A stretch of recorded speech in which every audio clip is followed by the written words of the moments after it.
Assalamualaikum warahmatullahi wabarakatuh. Baiklah, di sini saya akan mempresentasikan tugas basis data untuk studi kasus 2, di mana di sini sudah disediakan sebuah form pembelian, di mana di sini terdapat data nama bengkel, alamat bengkel, kemudian nomor faktur, tanggal, nomor polisi dari sebuah kendaraan tersebut, merek, dan juga tahun dan warna. Kemudian ada juga mekanik ID dan juga nama dari mekanik tersebut. Dan juga terdapat tabel transaksi yang terjadi di sana.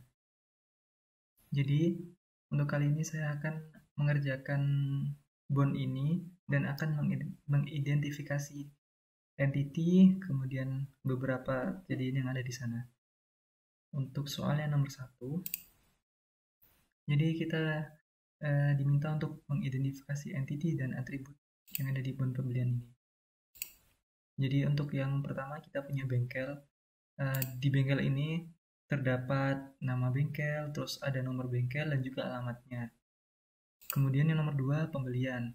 Nah dari pembelian ini terdapat nomor faktur, tanggal, dan juga nama pembeli dan juga kuantum. Kita juga bisa menginput nama pembeli. Kemudian body barang, itu dari barang yang dibeli. Bisa seperti nama parts, kode parts, kuantum, dan juga harganya. Dari yang kendaraan, itu adalah kendaraan yang pada saat ini diservis seperti nomor polisi, merek, warna, dan juga tahun. Dan juga di sini ada mekanik yang melayani servis tersebut. Ada ID mekanik dan juga nama mekanik. Oke. Untuk yang pertama, entity bengkel. Jadi bengkel ini termasuk benda nyata. Ya dari deskripsinya, jadi bengkel ini menyimpan data bengkel ya seperti ada nomor bengkel, nama bengkel, alamat bengkel. Dari alasannya dijadikan entity itu karena bengkel punya informasi yang harus dicatat pada nota pembelian. Jika usaha kita beli sesuatu, dari kita memesan jasa servis di bengkel tersebut, kita harus menyantumkan nama bengkelnya. Kemudian dari atribut bengkel ini ada nomor bengkel, nama bengkel, dan alamat bengkel. Jadi keterangannya, saat ada pembelian perlu mencatat bengkel apa, tetapi pembelian tidak perlu dicatat sebagai atribut dari bengkel karena pembelian merupakan entiti sendiri. Oke. Kemudian yang kedua, ada entiti pembelian. Ya, pembelian ini termasuk benda nyata karena ini adalah sebuah kegiatan. Deskripsinya menyimpan data tentang pembelian item barang. Jadi alasannya kenapa jadikan entity, pembelian terhadap suatu barang harus dicatat. Jadi sehingga pembelian terkait dengan bisnis, proses, dan perlu dicatat. Atribut yang terdapat di entity ini adalah nomor faktur, tanggal pembelian, nama pembeli, kita juga bisa menambahkan nama pembeli, juga kuantumnya atau jumlah parts yang kita beli. Ini keterangannya, saat pencatatan pembelian perlu mencatat bengkel apa dan mekaniknya siapa, tapi bengkel dan mekanik tidak perlu dicatat sebagai atribut dari pembelian, karena bengkel dan mekanik merupakan entiti sendiri. Nanti ada sendiri. Kemudian ada entiti barang. Barang ini termasuk benda nyata karena bisa dilihat.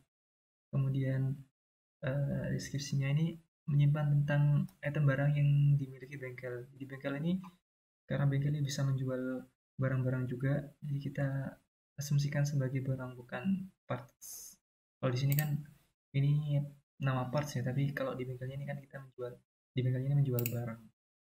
Ada macam-macam di sini itu. Barang yang dimiliki bengkel harus dicatat. Dan ketika jadi pembelian, barangnya harus dicatat juga. Jadi kayak bukan barangnya tapi parts-nya gitu. Sehingga barang terkait dengan bisnis proses itu perlu dicatat. Atributnya yang terdapat yaitu ada kode part, nama part, jenis part, dan juga harga partnya. Keterangannya, ini jenis partnya redundan. Nanti kita ulas lagi jenis part kenapa kok redundan, dan juga barang berkaitan dengan pembelian, tetapi pembelian tidak perlu dicatat sebagai atribut barang karena pembelian memiliki entiti tersendiri. Kemudian ada entiti kendaraan. Entiti kendaraan yang kepada pelanggan yang sedang melakukan servis. Ini kendaraan yang termasuk berjenjang karena bisa dilihat. Jadi kendaraan ini menyimpan data kendaraan saat melakukan pembelian. Kendaraan yang melakukan servis atau pembelian perlu dicatat. Jadi sehingga kendaraan tersebut dengan bisnis proses dan perlu dicatat. Di atributnya ini yang kita bisa lihat di bond tadi ada nomor polisi, merek, warna, dan juga toko. Untuk keterangannya, kendaraan berkaitan dengan pembelian dan barang, tetapi pembelian dan barang tidak perlu dicatat sebagai atribut dari kendaraan karena pembelian dan barang merupakan entiti sendiri. Dia sudah ada pembelian dan juga barang. Dan yang terakhir itu mekanik. Mekanik ini persona ya, seorang. Jadi bisa dikategorikan sebagai benda nyata. Deskripsinya ini menyimpan data mekanik yang handle pembelian atau yang melayani servis tersebut. Kenapa dijadikan entity? Karena mekanik itu sebagai bisnis proses. Jadi perlu dicatat banget. Atributnya ada ID mekanik dan juga nama mekanik. Keterangannya, mekanik berkaitan dengan pembelian, tetapi sebagai atribut mekanik karena pembelian merupakan entity tersendiri. Oke. Dan soal nomor 2, identifikasi entity dari multi-value attribute dan redundant attribute. Jadi yang sudah kita jelaskan tadi di sini, jenis part ini redundant. Kenapa? Karena di jenis part ini menyimpan data tentang jenis part. Kalau dimasukkan ke entity barang tersendiri, itu nanti jadinya redundant gitu. Bisa multi-value gitu, banyak. Jadi di jenis part ini ada atributnya sendiri kayak ID jenis, nama jenis part, deskripsi, dan juga kode part. Kemudian keterangannya setelah jenis part menjadi entity, atribut ini dihapus dari barang. Jadi nanti ini dihapus di sini. Dan juga untuk mencatat jenis suatu barang tertentu di entity barang, cukup dicatat UID jenis barangnya. Seperti itu.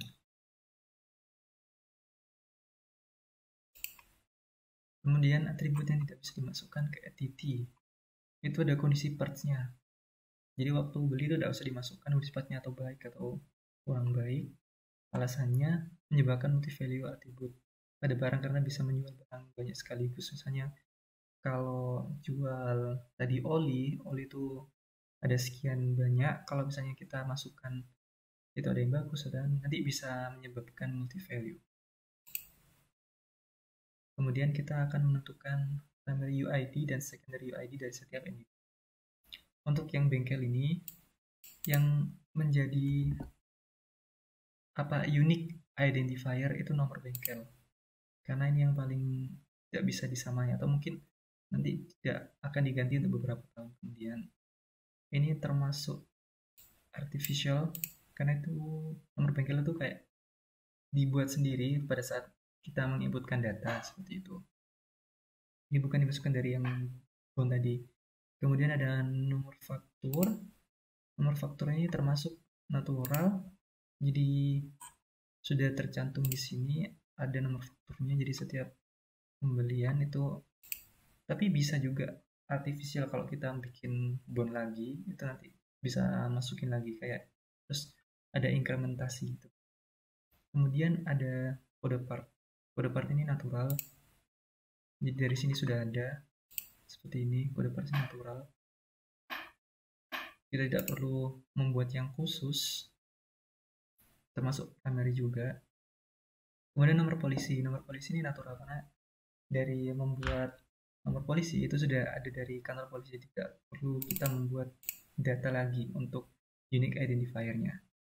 Kemudian ada ID mekanik. Nah, di sini ini karena kita membuat mekanik sendiri, di sini kita tuh bisa masukin. Nah, di sini nih kita bisa masukin artificialnya karena di sini cuma satu, bisa kita nambah lagi bisa pakai yang artificial. Kemudian ada lagi jenis part, ID jenis. Nah, tadi karena ID jenis part ini kita buat entity sendiri, jadi untuk yang ID kita bisa bikin artificialnya. Dan kemudian kode part ini termasuk natural. Dari yang tadi itu kode part dari sini, dan ininya tipenya secondary. Oke. Untuk yang 4B, identifikasi relationship antar entity. Jadi untuk yang pertama antar entity bengkel dan juga entity pembelian itu ada hubungannya karena saat kita menginputkan suatu data pembelian, kita membutuhkan data bengkel tersebut. Kemudian ada data entity barang dan juga bengkel. Ini mempunyai relationship karena pada saat kita menambahkan barang baru di bengkel tersebut, kita tentu saja memerlukan data dari bengkel itu. Kemudian ada kendaraan dan bengkel. Ini tidak ada relationship-nya, tidak ada hubungannya, karena ini merupakan milik dari customer, di mana customer ini hanya melakukan transaksi di sini. Kemudian ada mekanik. Jadi mekanik dengan entity bengkel ada hubungannya karena mekanik ini yang bekerja di bengkel tersebut. Jadi bengkel tersebut dan juga mekanik ini saling berhubungan. Kemudian jenis part. Jenis part ini tentu tidak ada hubungan dengan bengkel karena sudah masuk barang tersebut. Tapi kalau jenis part ini terlalu spesifik untuk masuk ke bengkel. Oke, kemudian pembelian. Nah, di pembelian dan juga entity pembelian dan barang ini ada. Jadi ketika pelanggan melakukan transaksi, maka diperlukan data barang apa yang dibeli oleh customer tersebut. Jadi mempunyai hubungan. Kemudian ada kendaraan dan juga pembelian. Jadi saat melakukan transaksi tentu saja kita mencantumkan data kendaraan apa yang sedang diservis. Kemudian ada mekanik dan juga pembelian. Jadi mekanik ini mempunyai relationship dengan pembelian karena mekanik ini yang melakukan servis atau yang melakukan jasa untuk servis tersebut, atau mungkin hanya melakukan pembelian spare parts. Untuk jenis part dan juga pembelian ini tidak memiliki entity karena tidak memiliki relationship, maksud saya dikarenakan jenis part ini masih tentu saja sebenarnya beberapa bagian dari barang namun termasuk entity redundant. Okay. Kemudian antara barang dan juga kendaraan ini tentu saja ada hubungannya karena saat kita menginputkan data kendaraan, sudah nanti kita membutuhkan data barang apa yang dibeli oleh kendaraan tersebut.